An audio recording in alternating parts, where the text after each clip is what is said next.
बहुत अच्छे। नारायण। नारायण। पिछले मंत्र में आप्तकाम ऋषियों की बात हो रही थी। आप्तकाम कहते हैं जो अपनी आत्मा में ही तृप्त है, इसलिए वो और कहीं रमण नहीं करता, आत्मा में ही रमण करता है और उसी में उसको तृप्ति मिलती है। म्यूट कर लो स्वस्तिका जी। ओह, अच्छा अच्छा।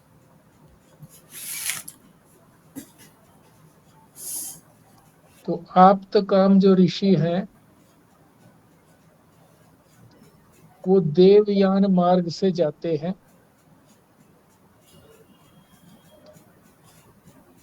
कैसे प्राप्त होता है देवयान मार्ग? सत्य के द्वारा। आप्तकाम ऋषियों ने सत्य के द्वारा देवयान मार्ग से, जहां वो मार्ग जाता है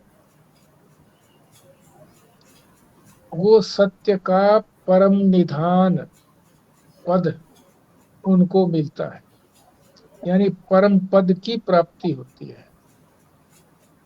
यानी उससे बड़ा और कोई पद नहीं है। जहां सत्य जाकर के विश्राम करता है उससे अधिक और कौन सा पद हो सकता है?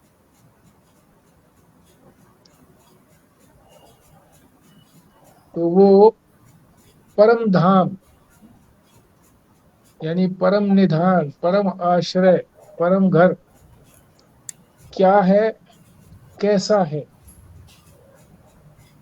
इसी बात को श्रुति 7वें मंत्र में बता रही है। Page number 348, 48। बृहत च बृहत च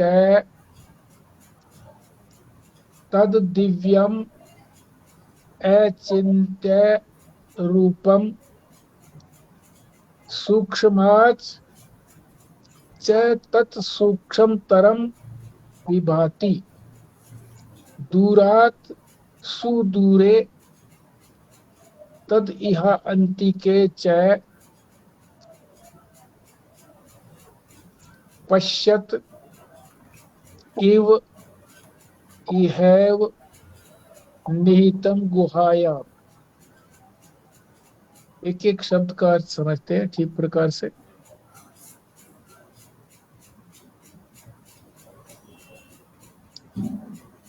वृहत, वृहत किसको कहते हैं? वृहत उसको कहते हैं जो बहुत बड़ा हो, उससे बड़ा और कोई न हो, व्यापक। परमात्मा ही वृहत है, ब्रह्म ही वृहत है। ब्रह्म का मतलब वृहत, जिससे और कोई बड़ा ना हो। यहाँ अर्थ दे रखा है बरहतीति निरतिशयम वर्धेति, अर्थात जो निरतिशय बड़ा है। इस अतिशय को भी समझ लो।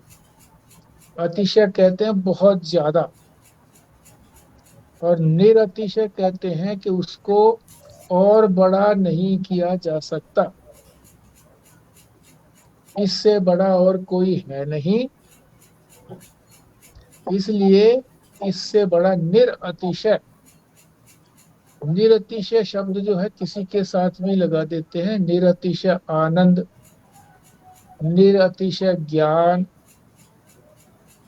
निरतिशय सत, निरतिशय पूर्ण। पूर्ण के साथ तो निरतिशय क्या लगेगा, वो है ही स्वयं पूर्ण।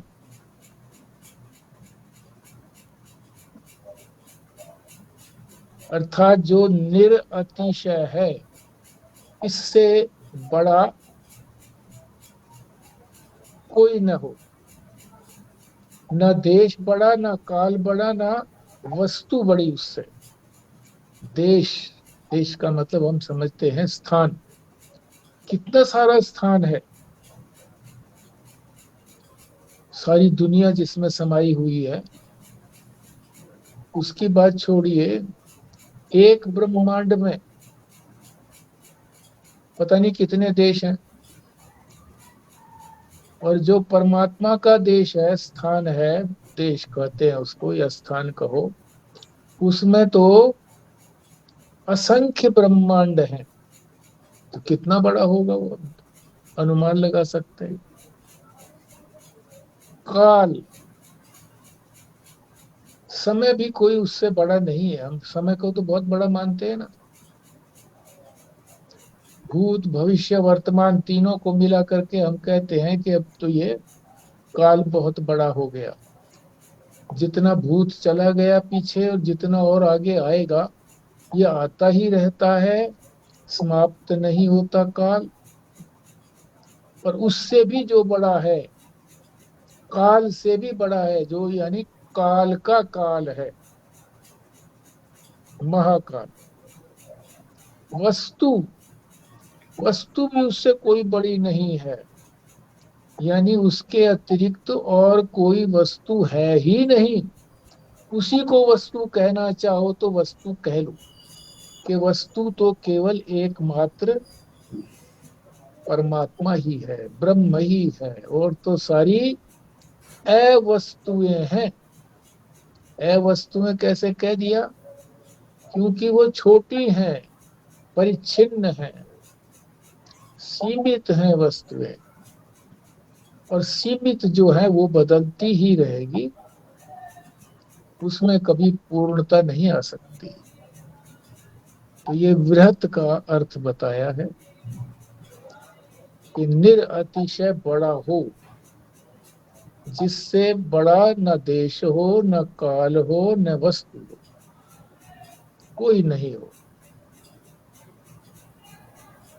ये तो वृहत का बता दिए। वृहत चय, चय माने और आगे क्या? तद अव्ययम, तद दिव्यम, अव्ययम नहीं है। ये जो डबल दय है इसके अंदर, दो दय जुड़े हुए हैं। यद दिव्यम, ई की मात्रा इसके साथ लग जाएगी, दिव्यम। दिव्य कहते हैं जिसमें कोई विकार नहीं होता। दिव्य लोक, उसमें कोई बुराई नहीं होती। दिव्य लोक में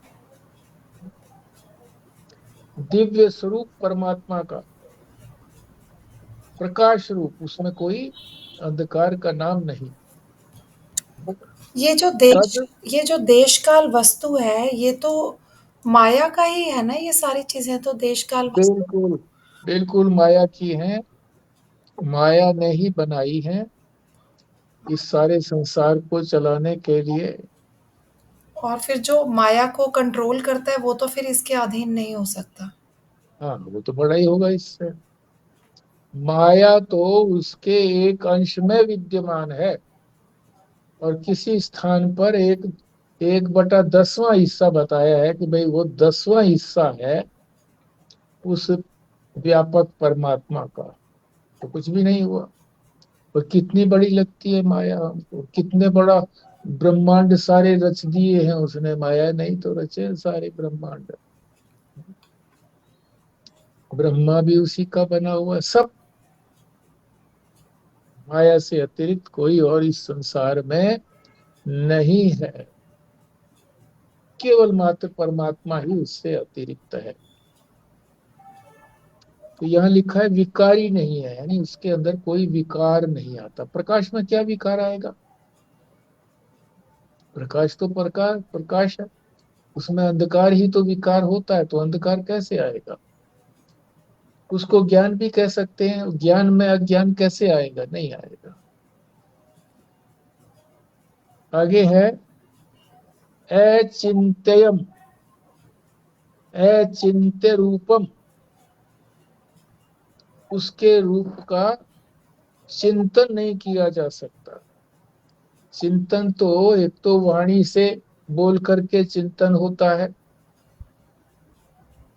एक जो है मन से चिंतन होता है, विचार होता है। यानी उसका ना वाणी से ना मन से उसमें गति ही नहीं है। वाणी और मन है उसमें चलते ही नहीं है। माया ने जो बनाया, ये वाणी भी जो हमारी जिह्वा है, इसमें दो इंद्रियां हैं। कर्म इंद्रियों को वाणी कहते हैं। इससे जो निकलता है, शब्द निकलता है। ये सारे अंग जो हैं बनाए हैं माया ने अपने पंचभूतों से। और फिर तीन गुण वाली भी है वो। तीन गुणों से वो इसका संचालन करती है। उपादान तो है पंचभूत, और उसमें जो क्रिया होती है वो तीन गुणों से होती है। उसकी गति ही नहीं है, यानी वहां तक पहुंच नहीं पाती। न मन पहुंच पाता, न वाणी पहुंच पाती। देखो वाणी तो हमारी कितनी दूर पहुंच जाएगी, ज्यादा से ज्यादा आधी किलोमीटर तक दूर पहुंच सकती है। या चलो उसको किसी और यंत्र से जोड़ करके 1-2 किलोमीटर पहुंचा दो, उससे ज्यादा नहीं जा सकती। मगर मन, मन तो अमेरिका भी जा सकता है। मगर मन भी वहां उसके सामने समर्पण कर देता है कि मैं भी वहां तक नहीं पहुंच पाया। नहीं पहुंच पाए की कथा फिर मेरे को याद आ गई कि ब्रह्मा जी ने सृष्टि बनाई। बनाने के बाद उसने चारों तरफ देखा कि कोई जो है वो कमल रूपी नाभि के ऊपर कोई विराजमान है, कोई और पैदा हो गया। उन्होंने सोचा मैंने सृष्टि बनाई है, मैंने तो इसको बनाया नहीं, ये कैसे बन गया। पूछा उससे कि मुझे भी किसी ने नहीं बनाया, मैं तो अपने आप बन गया। बहस होने लगी उनके अंदर से। इस बहस को सुनकर के, ब्रह्मा और विष्णु की बहस को सुन करके शिव जी प्रकट हुए। उन्होंने कहा, एक खंभा प्रस्तुत कर दिया कि इसकी जो जड़ बता देगा या आसमान में कितनी दूर तक गया हुआ है इसकी पहुंच बता देगा, तो वही जीत जाएगा।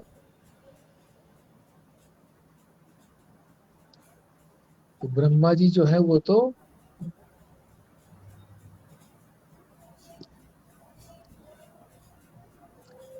रजोगुणी है, विष्णु जी जो है वो सत्व गुणी है। तो ब्रह्मा जी ने पहले ही कह दिया मैं तो ऊपर जाऊंगा, ऊपर इसकी था लेकर के आऊंगा। विष्णु बोले ठीक है, मैं नीचे चला जाता हूँ।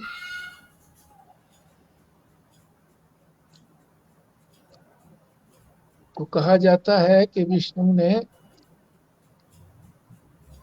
वराह की, वराह कहते हैं सुअर को, सुअर खोदता देखा ना हमने, तो गांव में देखा है कि वो खोद खोद करके अपना गड्ढा बना लेता है और उसी गड्ढे के अंदर बैठा रहता है।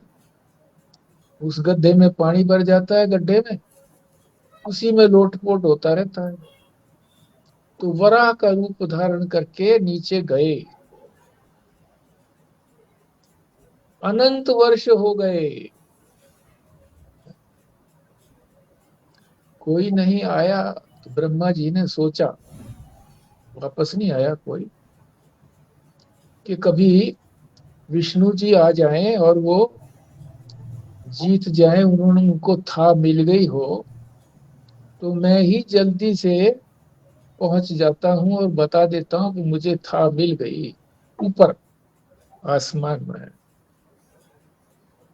पर जैसे आजकल भी चलता है कि अपने पक्ष में दो गवाहियां जुटानी पड़ती है, तो उन्होंने भी दो गवाहियां जुटा ली, एक गाय की और एक केतकी का फूल।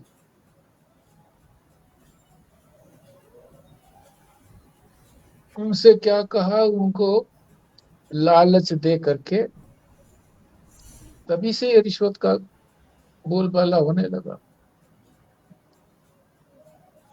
गाय से कहा, उस केतकी से कहा कि तुम कहना मैं शिव जी के सिर पर चढ़ी हुई थी, यानी फूल अर्पित करते हैं ना शिव भगवान को, शंकर भगवान को। और गाय को कहा कि आप बता देना कि मैं थन से उनका अभिषेक कर रही थी। थन से निकलता है ना दूध, तो दूध निकाल करके मैं अभिषेक कर रही थी। तो इन्होंने सीमा पता लग गई है ऊपर, और वो आ गया वापस।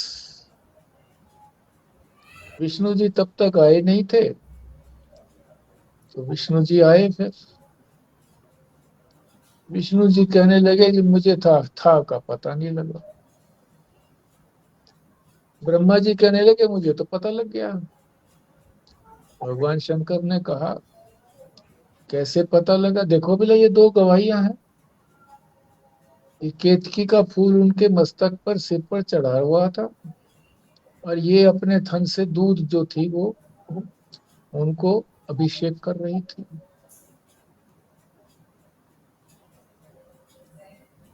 भगवान शंकर तो सब कुछ जानते हैं, आगे पीछे के सबके ज्ञाता हैं, उनसे कोई चीज अज्ञात नहीं है। उन्होंने कहा, ब्रह्मा जी आप झूठ बोलते हैं, आपके मंदिर कोई नहीं होगा, आपके मंदिर में आपका मंदिर नहीं बनाएंगे लोग, क्योंकि आपने झूठ बोला है। और उन दोनों को भी दंडित किया। केतकी के फूल को कहा कि तुझे भगवान शंकर के मस्तक पर कोई नहीं चढ़ाएगा, वर्जित है तेरा भगवान शंकर के और सारे कुलों को चढ़ा दो, केतकी को नहीं चढ़ाना।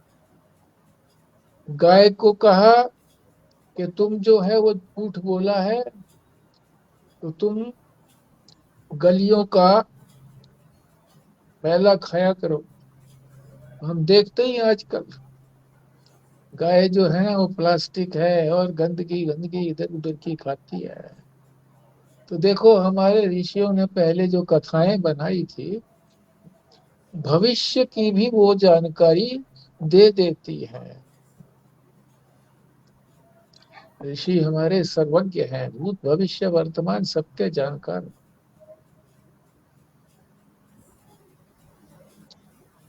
तो यहाँ जो आ रही थी बात है, चिंत्यम रूपम, वाणी की गति नहीं है, यानी पहुंच तक, वहां तक नहीं पहुंच पाती है।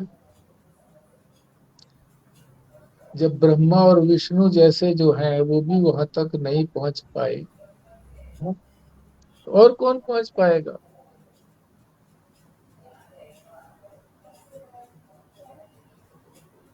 आगे है, सूक्ष्माच सूक्ष्म तरम, सूक्ष्म से भी अत्यंत सूक्ष्म है। जिसको हम सूक्ष्म कहेंगे कि भाई इससे सूक्ष्म और क्या हो सकता है, तो उससे भी सूक्ष्म है। इसका क्या मतलब है? तो जो जितना सूक्ष्म होगा, वो अपने स्वरूप को नहीं छोड़ता। सबसे सूक्ष्म जो है वो तो परमात्मा है, इसीलिए तो दिखता नहीं है। तो जो उसका स्वरूप है सच्चिदानंद, वो कभी नहीं छोड़ता। सत कहते हैं जो हमेशा बना रहे, मरता नहीं। तो परमात्मा अपने आप को मार नहीं सकता। ये उसमें कमी है कि वो अपने आप को नहीं मार सकता, क्योंकि वो तो उसका स्वरूप है, सत चिद ज्ञान स्वरूपता। कभी अज्ञान हो, अज्ञानी हो, ऐसा नहीं हो सकता।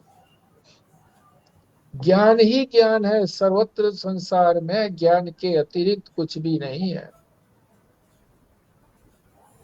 सत का भी जब तक ज्ञान नहीं होगा तो सत है कहाँ।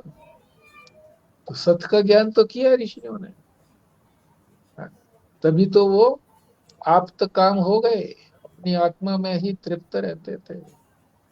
और फिर उन्होंने परम धाम की प्राप्ति कर ली, परम आश्रय की।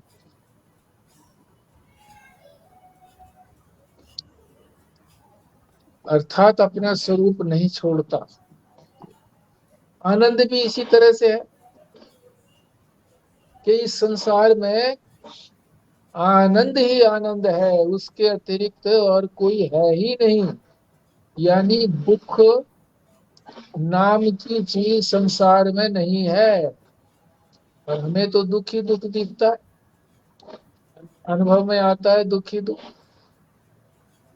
ये हमारे अज्ञान के कारण। जब तक हमारे अंदर अज्ञान है तभी हम दुखी हैं। चाहे संसार के ज्ञान की बात ले लो और चाहे परमार्थ के ज्ञान की बात ले लो। संसार के ज्ञान में भी यदि आपको कपड़े के पता नहीं है, ज्ञान नहीं है कपड़े का किस क्वालिटी का है, ये इस रेट का होगा कि नहीं होगा, तो लूट जाते हैं हम लोग। डिजाइन को देख करके लूट जाते हैं। इसी तरह से औरों की भी जितने भी व्यवसाय हैं उसकी जानकारी सबको नहीं है, इसलिए अज्ञान से वो दुख उठाते हैं। कोई जब उनको कह देता है कि ये कपड़ा तो भैया धागा इसका इतना वो नहीं है, तो वो दुखी होता है।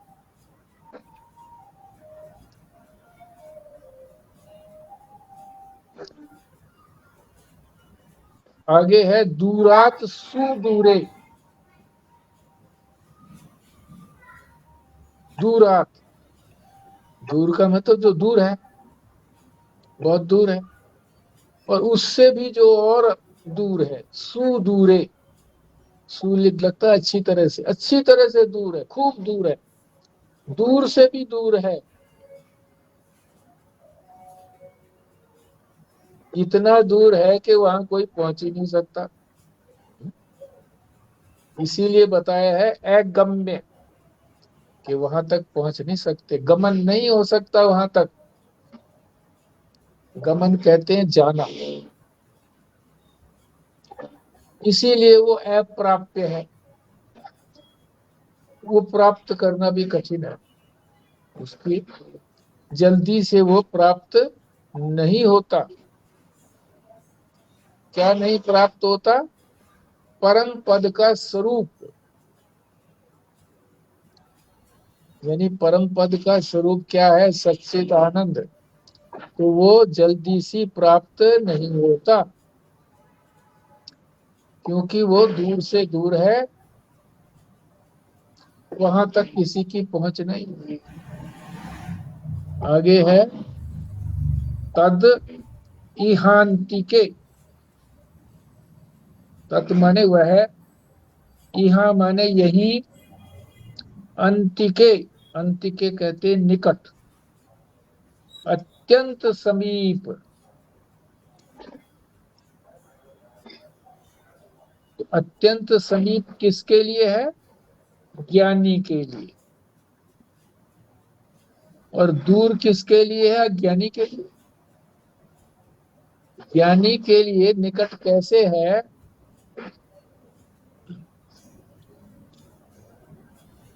कि वो अपने ही हृदय में ही है, दूर नहीं है। अपने हृदय गुफा में, अपने ही बुद्धि गुफा के अंदर वो बैठा हुआ है, जिसके स्वरूप का वर्णन हो रहा है। तो उससे निकट क्या होगा? उसको कहते हैं प्रत्यक्ष स्वरूप। प्रत्यक्ष स्वरूप, ये सारे शब्द याद रखिए। जब भी स्वरूप का वर्णन हो तो ये भी बोलना चाहिए। प्रत्यक्ष है, सच्चिदानंद, प्रत्यक्ष, पूर्ण। पूर्ण का मतलब अब उसमें कोई टुकड़ा नहीं है, अनंत।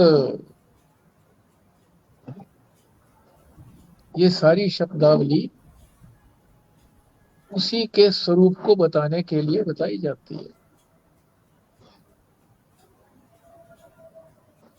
भाई कह रहे हैं कि ये पहेली क्यों? पहेली हो गई ना ये बुझाई नहीं जाती पहेली के, वो दूर से दूर और निकट से निकट है। तो जैसे पहेली बुझाते हैं ना, भाई इसका अर्थ बताओ, क्या अर्थ है? कबीर भी इसी तरह से उलट पासियां बोलते थे, एक दूसरे के उलट।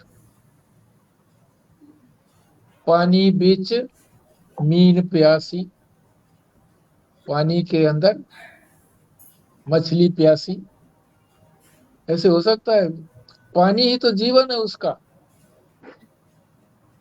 और फिर वो पानी के रहते हुए भी प्यासी पड़ी है। तो ये उलटपासी कहो, पहेली कहो, इसी को कहते हैं पहेली को बुझाओ। मतलब इसको बताओ, समझाओ, अर्थ क्या है। तो बता रहे हैं कि इसी हृदय में परमात्मा तो रहते ही है, हृदय गुफा के अंदर। भोग भी है।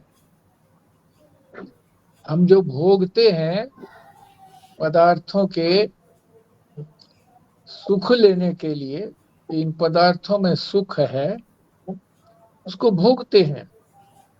तो भोग भी वही है, उसकी जो वासनाएं हैं वो बुद्धि में ही इकट्ठी हो जाती हैं, बुद्धि गुफा के अंदर, हृदय में।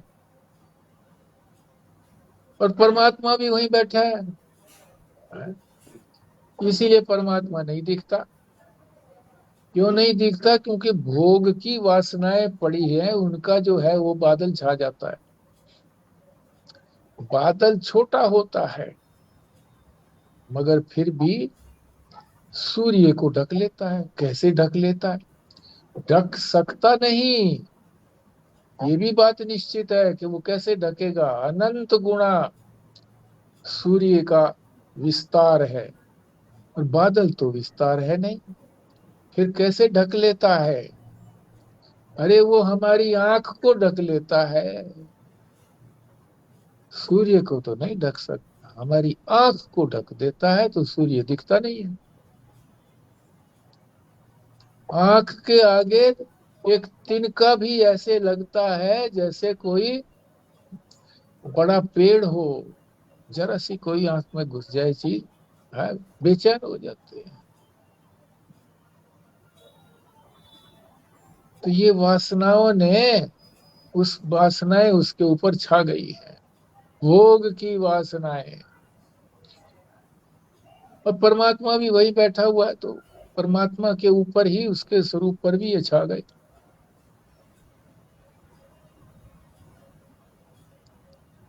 आंख को ढक लेता है, इसका मतलब ये है कि जो वासनाओं से ग्रस्त है,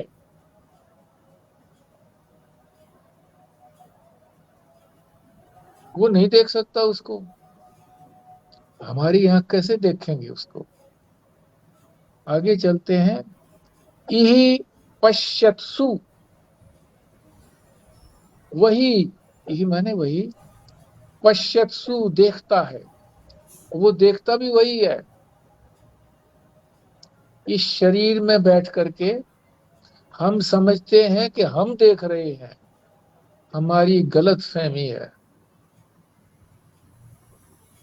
क्योंकि वो अंदर बैठा है तो हमारी आंखें देख पाती हैं, वो अंदर ना बैठा हो तो हमारी आंखें देख नहीं पाएंगी, उनमें देखने की शक्ति ही नहीं होगी, कैसे देखेंगे। वही देख रहा है, नासिका से सूंघ रहा है, कानों से वही सुन रहा है, त्वचा से स्पर्शेंद्रिय से वही छू रहा है, रसना से चख रहा है। हमारी जो जिव्या है उसमें जो ज्ञानेंद्रिय है रसना, उसको रसना बोलते हैं, और जिव्या जो है वो कर्मेंद्रिय है, उसमें दो इंद्रियां हैं। मन से संकल्प विकल्प भी कर रहा है, कोई संकल्प करते हैं फिर उस संकल्प को हम ढा देते हैं, उसके विपरीत संकल्प आ जाता है। बुद्धि से विचार भी वही कर रहा है।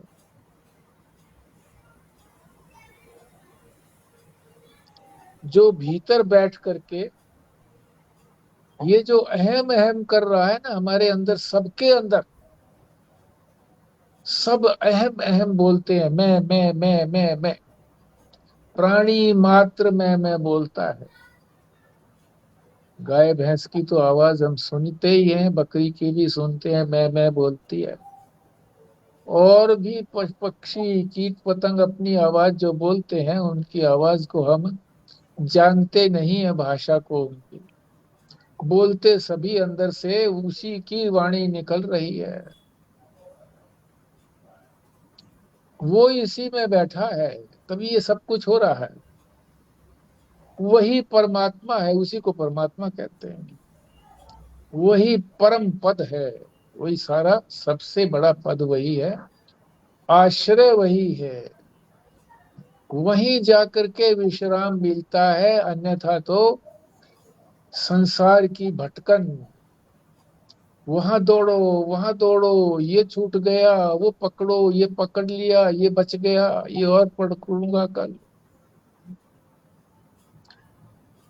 चैन नहीं मिलती।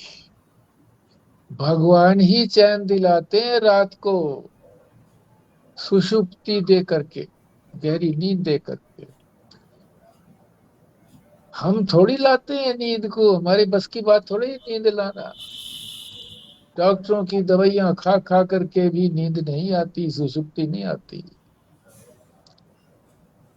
नींद की गोली खा करके सपने आते रहते हैं, हम सोचते हैं कि हमको नींद आ गई, नींद नहीं आई। सत्येंद्र बाबू, आपके काम की बड़ी चीज है ये।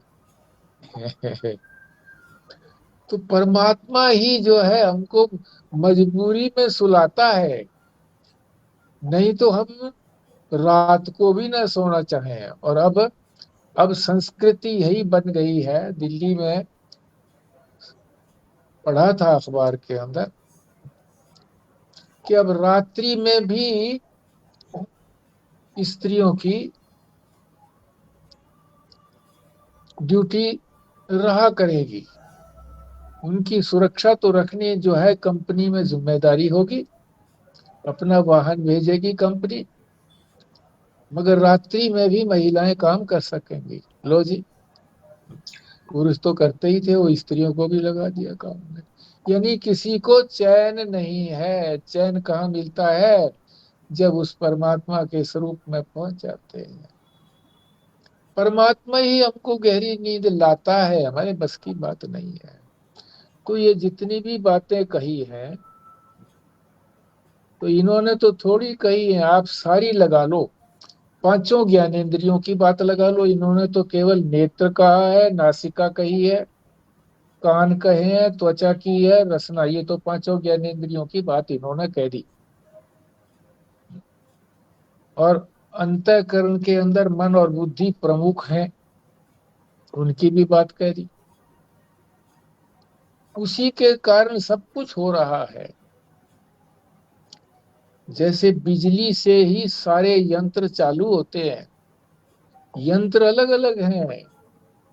कोई ठंडक देने वाला यंत्र है एसी, कोई गर्मी देने वाला गीजर है? कोई प्रकाश देने वाला है लाइट, कोई हवा देने वाला है पंखा। बिजली से ही। बिजली काम नहीं करती कुछ भी, पर उसके होने से सारे यंत्र चलते हैं। बिजली का कनेक्शन हट जाए तो यंत्र नहीं चलेंगे। यंत्रों में जंग लग जाएगा अगर बहुत दिनों तक नहीं आई तो, बिजली नहीं को मिली तो जो कुछ भी कर्म करते हैं करता है उसी के कारण कर्म होता है, और हम जो है उसमें अहंकार कर बैठते हैं कि मैंने किया। अरे हमारी क्या मजाल है, हाथ नहीं उठा सकते हम, पैरालिसिस हो गया तो।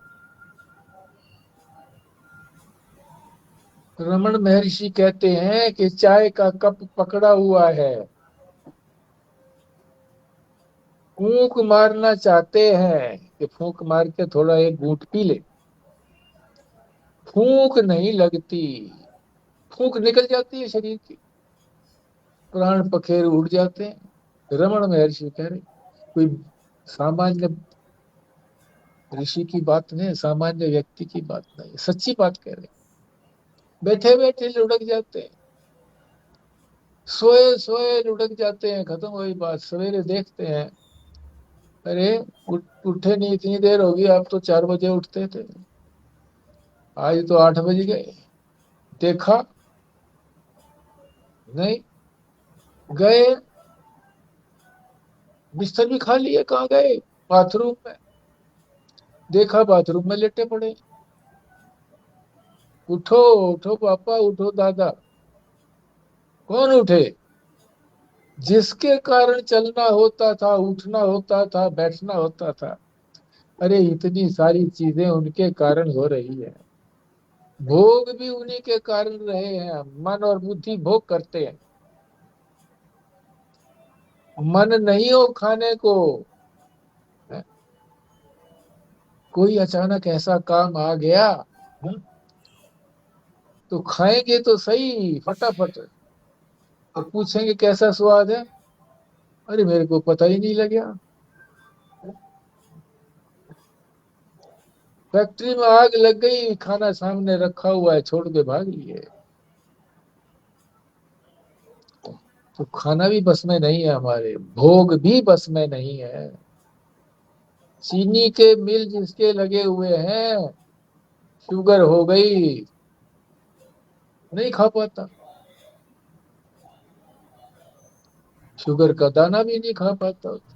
डॉक्टर ने कह दिया शुगर खाओगे, अभी तो इंजेक्शन लगते हैं तुमको इंसुलिन के, फिर इनसे भी बात नहीं बनेगी,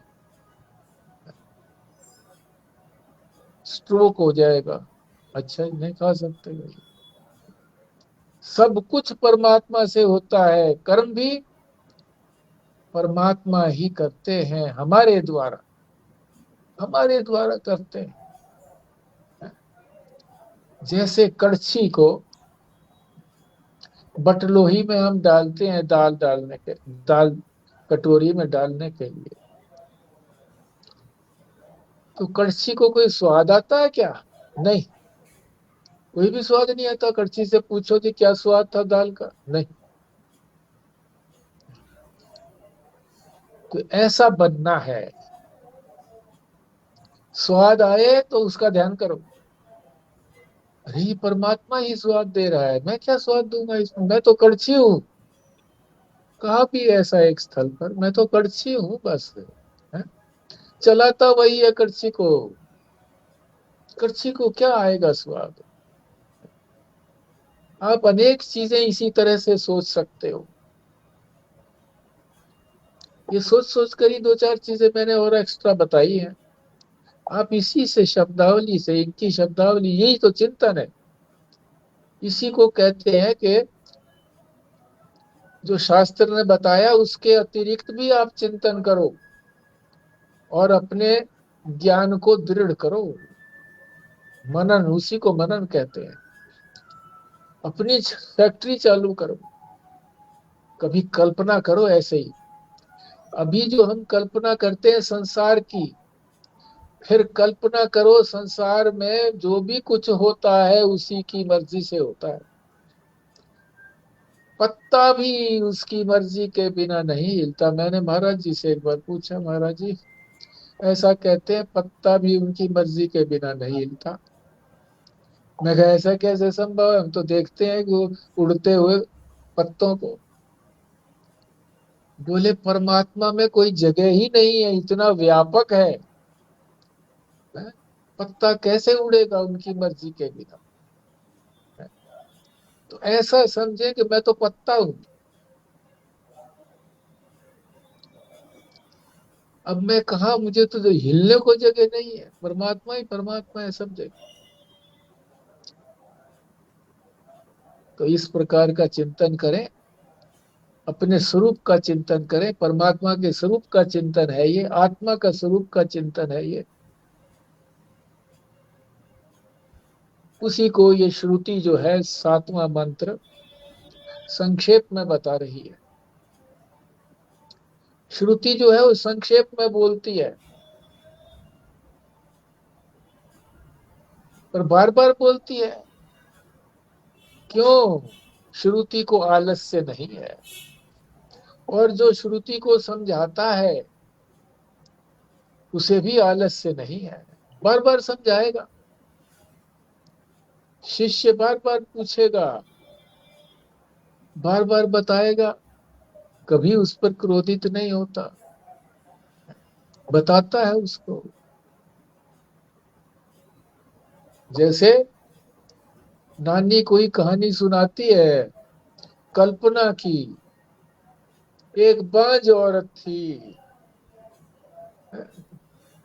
या एक राजा था, उसकी चार रानियां थी। बांझ थी, या एक रानी बताओ, एक रानी थी उस बांझ थी, उसके चार लड़के हुए। बड़े हो गए तो राजा ने कहा तुम चारों दिशाओं में जाओ, अपनी राजकुमारी ढूंढ के लाओ। कुछ ही कल्पना कर सकते हो आप, जो मैं बोल रहा हूँ वही कोई जरूरी नहीं है। इसी तरह की मैंने सुनी है, मैं यही सुनी, ऐसा नहीं है, पर वो तर्क संगत होनी चाहिए। फिर नानी चुप हो जाती है, तो बच्चा पूछता है, नानी फिर वो ले आए अपनी अपनी राजकुमारी?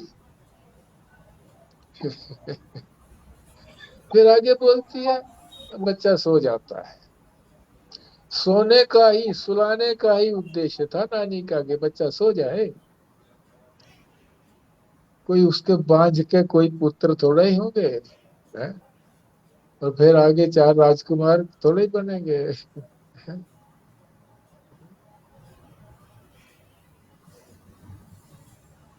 हाँ जी, तो आपको बोलने का अवसर देता हूँ। आप भी कल्पना करके बताइए।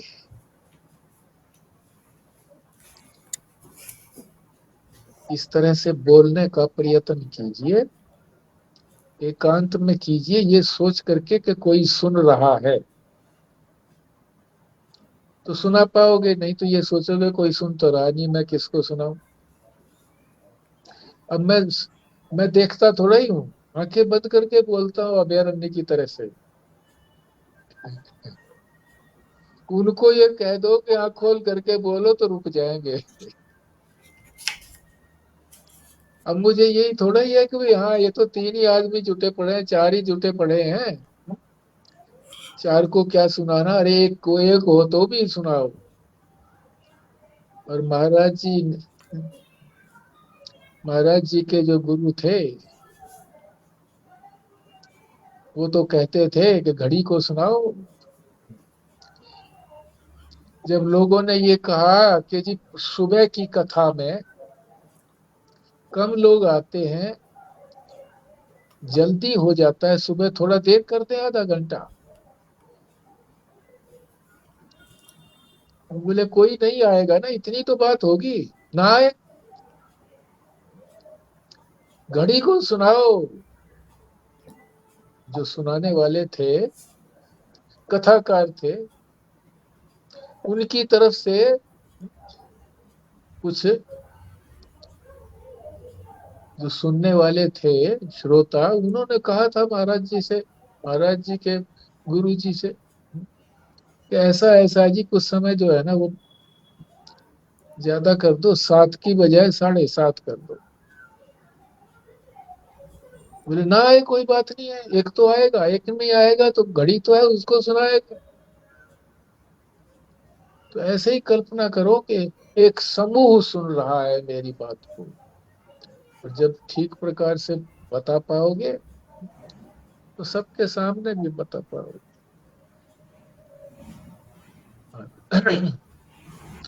बोलना चाहे तो कोई बोले भाई। ये स्वामी अखंडानंद जी के प्रवचन में एक दिन वो कह रहे थे कि राग द्वेष से मुक्ति कैसी पाई जाए। जो हमारा ममत्व है और विद्वेष द्वेष है लोगों से, वो कैसे हटाया जाए। हम्म।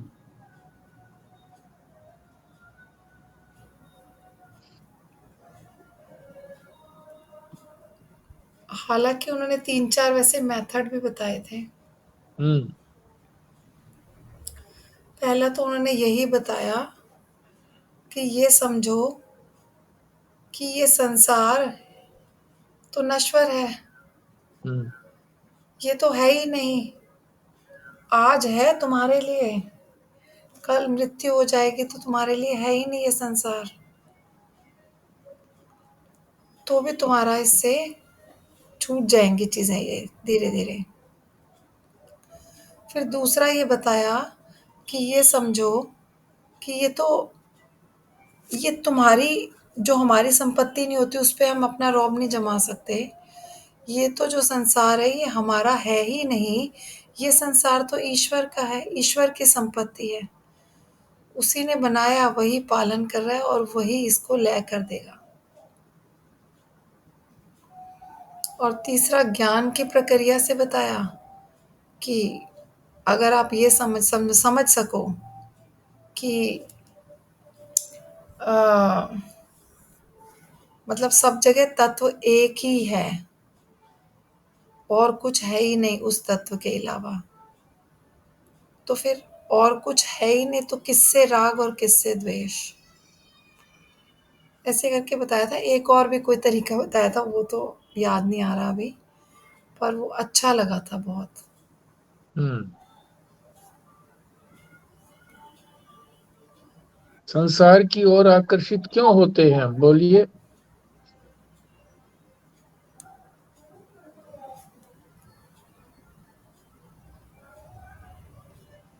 ममता की वजह से, कोई अच्छा लगता है कोई बुरा लगता है। सुख, ये भ्रम है हमारे अंदर कि इससे सुख मिलेगा। ममता ममता तो बाद की बात होती है, सुख मिलेगा इससे।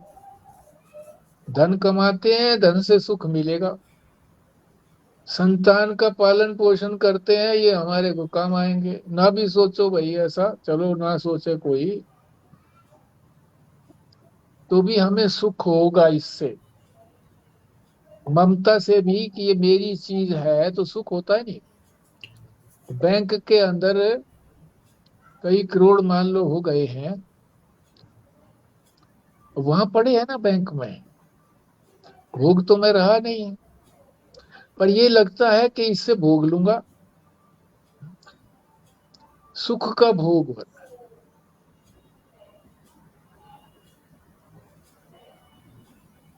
ये अहंकार का भोग हो रहा है। हाँ मेरे हैं, मेरे पड़े हैं, इतने अहंकार का भोग हो रहा है।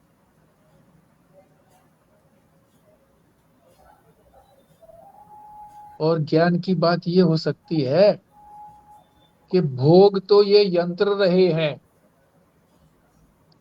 मन और बुद्धि, इन्हीं से भोग होता है।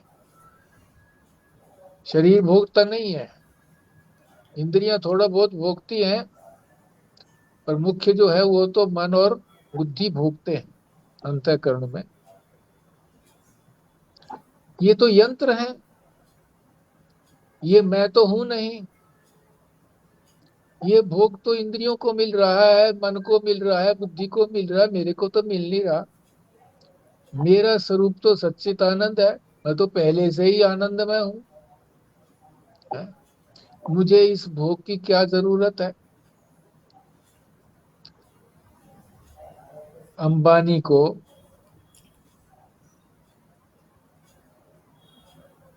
चल रहा है रास्ते में, कोई सिक्का पड़ा हुआ हो गया तो कोई उठाएगा क्या वो उसको?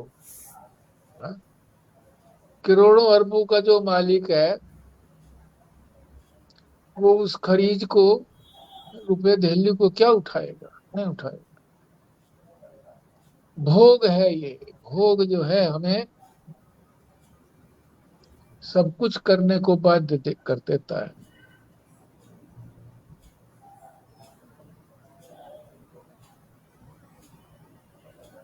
राजा को भी हाथी से उतरा देता है। याद आ गई? कौन है ना, अरे वो याद आ गई, वो कौन सी पिक्चर है वो कुछ है तो सही, याद आ गई। अच्छा, तो ये कथा यूं है, एक महात्मा जी जो थे ना, वो नंगे बदन अपने बैठे थे, है, अपना तप कर रहे थे।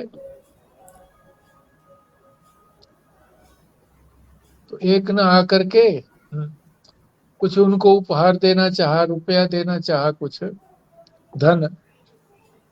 बोला जी ये धन आप ले लो, मेरा जीवन सफल हो जाएगा।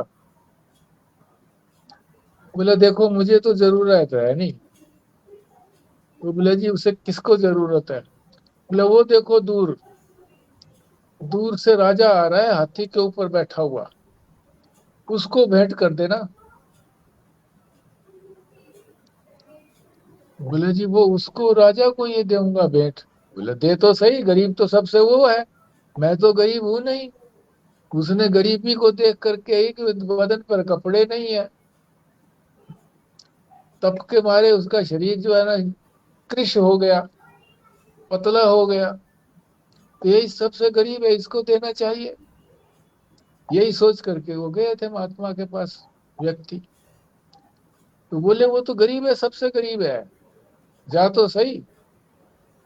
तो गया, दूर से उसने हिला दिया, देखो ये राजा को दिख गया। अरे ये तो मेरे को भेंट दे रहा है, गिन्नी, गिन्नी भेंट दे रहा है। पहले गिन्नी दिया करते थे क्या शादियों के अंदर? भाई एक गिन्नी दी, तो वो शायद 1 तोले का होता था वो, नहीं, सोने का। उनको गिन्नी बोलते थे। हमने तो देखी नहीं वो गिन्नी, पर बोलते थे भी गिन्नी दी। वो बालक थे उस वक्त, हमने उन शादी में रहे, गिन्नी भी दी भाई उसने। तो राजा ने अपने उस जो हाथी को चला रहा था उसको कहा, इसको बैठाओ नीचे, कोई मुझे गिफ्ट देने आ रहा है। तो उतरा, उसके नीचे उतरा और वो गिन्नी ले ली। तो उसने सोचा कि महात्मा जी ठीक ही कह रहे थे कि ये सबसे गरीब यही है।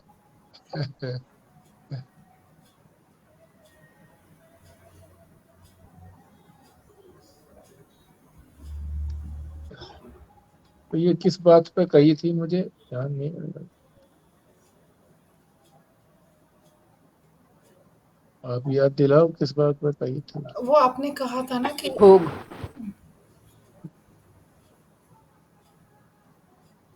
भोग जो है हमें सब कुछ करने से बाध्य कर देता है। भोग की हाँ भोग, हाँ भोग। राजा के पास ये इतनी सारी संपत्ति होती है, फिर भी उसका भोग तृप्त नहीं होता।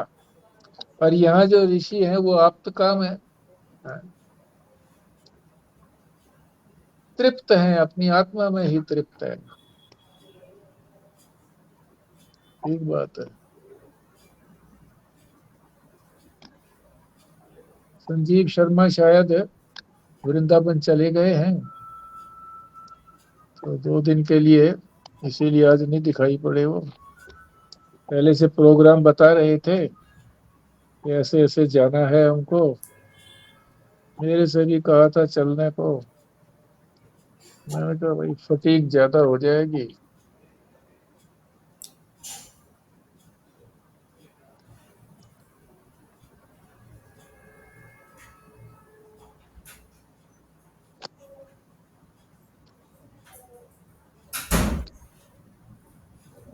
ठीक है, फिर ये यही तो विश्राम करते हैं। 2:08:25।